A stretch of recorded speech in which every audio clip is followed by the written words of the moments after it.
Hello everyone. तो कैसे हैं आप लोग? होपफुली आप लोग अच्छे होंगे। तो दोस्तों, आज के वीडियो में हम लोग जानेंगे क्या प्रेगनेंसी में पाइनएप्पल और पपाया खाना डेंजरस है कि बस ये केवल मिथ है। लोगों के द्वारा भ्रम फैलाया गया है कि पाइनएप्पल और पपाया नहीं खाना चाहिए। तो इसी चीज को क्लियर करने के लिए आज की इस वीडियो में हम लोग एक लॉजिकल रीजन के साथ जानेंगे कि ये प्रेगनेंसी में पपाया और पाइनएप्पल खाना चाहिए कि नहीं खाना चाहिए। अगर खाना भी चाहिए तो कितना सेफ है। तो सबसे पहले बात करते हैं हम लोग पपाया के बारे में। पपाया का सेवन हम लोग दो तरह से करते हैं। दो तरह से यानी एक रॉ पपाया का सेवन करते हैं, एक राई पपाया का सेवन करते हैं। रॉ पपाया यानी कच्चा पपीता और राई पपाया का मतलब पक्का पपीता।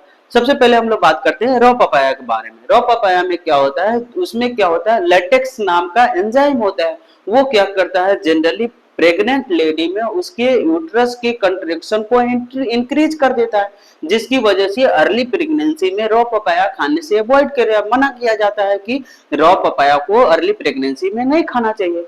लेकिन अब आपके मन में ये डाउट आता है कि लेटेक्स केमिकल हमको कैसे मालूम चलेगा कि लेटेक्स केमिकल होता है। तो आपको जानकारी के लिए मैं बता दूं कि जब भी आप मार्केट से पपीता खरीदते, कच्चा पपीता खरीद के लाते हैं या पेड़ से कच्चा पपीता तोड़ते हैं, तो उसमें तोड़ते वक्त आपने ध्यान दिया होगा कि या पपीता को हमेशा थोड़ा सा उसका छिलका हटा के देखिए, छिलका तोड़ हटाइएगा या साफ चीज से उसको हटाइएगा तो उसमें देखिएगा कि आपने व्हाइटिश मिल्क कलर का सब्सटेंस होता है, दूधिया सब्सटेंस निकलता है। वो दूधिया सब्सटेंस क्या होता है, लेटेक्स एंजाइम होता है, जो कि प्रेग्नेंट लेडी में उसके यूट्रस के कंट्रैक्शन को इंक्रीज कर देता है। इसीलिए अर्ली प्रेगनेंसी में रॉ पपाया को खाने से अवॉइड किया जाता है। अब नेक्स्ट बात करते हैं राई पपाया, पक्का पपीता के बारे में।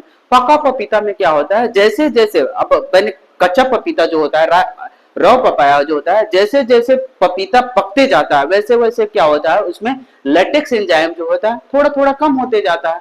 अब रॉ पपाया कच्चा पपीता के कंपेयर में पक्का पपीता में लेटेक्स एंजाइम थोड़ा कम होता है पक्का पपीता में। इसीलिए अगर प्रेगनेंसी में ऐसे जनरली तो पपीता खाना तो अवॉइड ही माना जाता है, लेकिन पक्का पपीता की बात करें तो लिमिटेड अमाउंट में खा सकते हैं। एक स्लाइस या दो स्लाइस आप खा सकते हैं, वो भी हफ्ते में एक या दो बार। एक से दो बार से ज्यादा अगर खाते हैं तो वो भी क्या होता है, प्रेगनेंसी में वो प्रेगनेंसी को लिए सेफ नहीं होता है।